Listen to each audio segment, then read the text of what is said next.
Yan, luto na yung ating sisitigang. Kakain na daw, pauna na lang daw si Mr. kumain. Good morning! Good morning mga loves. Luto tayo ng ulam natin para sa ating tanghalian. Nagisa na ako dito ng sibuyas, bawang.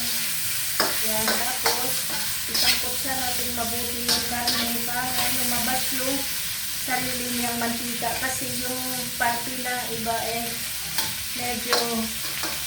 medyo mataba siya, kaya hayaan lang muna natin siya para lumabas yung sarili niyang mantika. Ngayon, lagyan natin siya ng patis. Patis. Lagyan din natin siya ng patinta.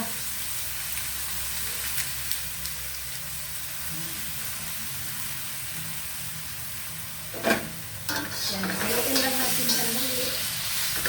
Tapos hahayaan pa din natin siya na lumabas yung kanyang mantika. Ayun na nga, ang dami na niyang mantika na lumabas. Pero medyo mataba pa siya, kaya lalabasin pa man natin yung mantika niya. Lagyan na natin siya ng tubig para lumambot siya.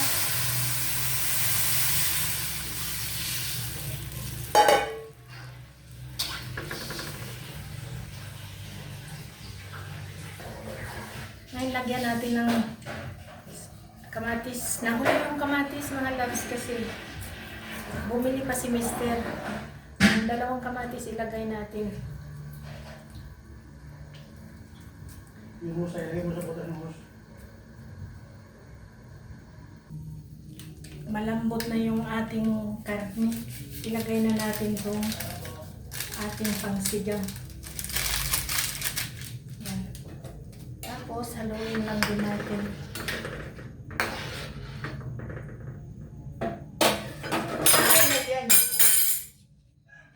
Lagay na rin natin itong ating okra at saka siling pansigang. Yan, okra.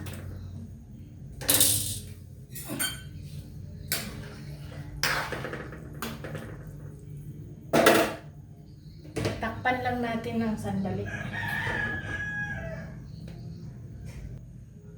Lagyan din natin siya ng isang pork cubes. Tinimplahan ko na pala yan siya mga loves ng pampalasa, asin. Yan, tsaka yung pork cubes. Nilagyan kong konti-konti lang na bitchin. Ngayon titikman natin kung anong lasa.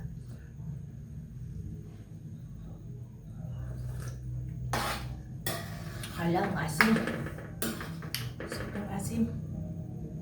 Yan, pakuluan lang muna natin.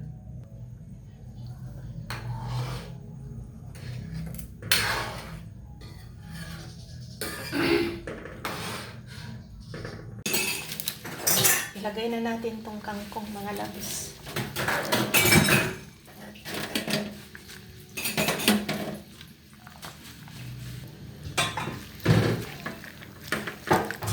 Yan.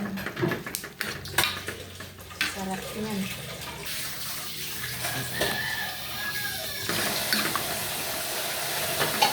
Natikman ko na to kanina mga labis. Tama na yung kaniyang lasa.